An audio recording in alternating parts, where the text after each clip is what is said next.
All right, we're back. All sorts of talk here 43 days before the election about how the seat there occupied by Ruth Bader Ginsburg until her death on Friday, how that vacancy, how the president's vow to nominate a successor and to push for a Senate vote, how it could affect the election. So a couple numbers we can show you here. Well, there you go. You can see it already. 2016 to 2020, what this was a Pew poll. They asked folks about Supreme Court appointments. Is this a very important issue to you? The question was asked in 2016. You can see here for Democrats in 2016, the number was 62%.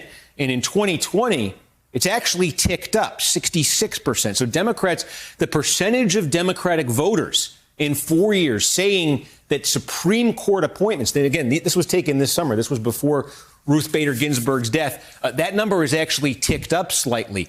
That is more significant when you look at what's happened on the Republican side in that same time. Take a look at this. Republicans, the number actually went down. So in 2016, you see 70% of Republicans compared to 62% of Democrats said that Supreme Court appointments were a very important issue. Now, at least before Ginsburg's death and the vacancy caused by it, it was Democrats by a 66-61 margin, more likely to say it was a very important issue. So the centrality of Supreme Court nominations to the parties, it's Democratic voters, at least according to this poll, it's a little bit more on their minds, at least, again, before this current fight. You saw the implications of this in 2016. I think we can show you on Election Day in 2016, folks who said that the Supreme Court vacancy, remember in 16, this was Antonin Scalia's seat, folks who said this was the most important issue to them, decisively here, a 15-point margin, went for Trump over Clinton. Voters who weren't in this category,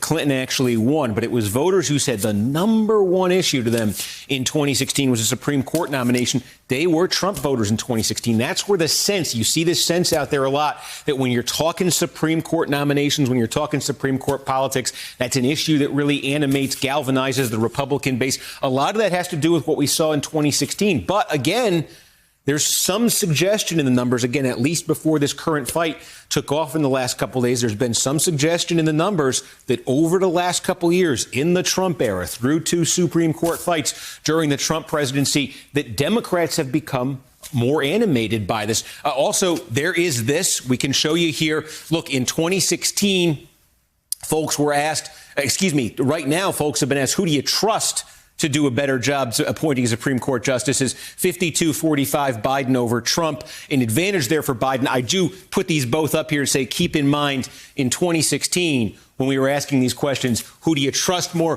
Who do you think would be better when it comes to making Supreme Court appointments? We did see on that big picture, broad question throughout 2016, Clinton led Trump. So Clinton led Trump on the broad Supreme Court questions in 2016.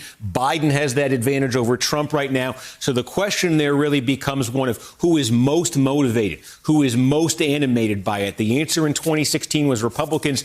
The answer in 2020, at least right now, is not so clear. There's signs Democrats are more energized, and there's a question of, now that we have this news, now that this fight is breaking out, what's the effect going to be on both parties? So that's something we're going to be looking at. And Hello, YouTubers. If you're watching this, it means you've checked out our channel, so thank you. Now do me a favor, subscribe by clicking on that button down there. Click on any of the videos to watch the latest interviews and highlights from MTP Daily and MSNBC. You can get more Meet the Press content every morning in the First Read newsletter. If you're tired of content that you don't know anything about where it came from, you don't have to have that problem with us. NBC News, MSNBC, MTP, and the Meet the Press mindset right here for you on YouTube. Subscribe now.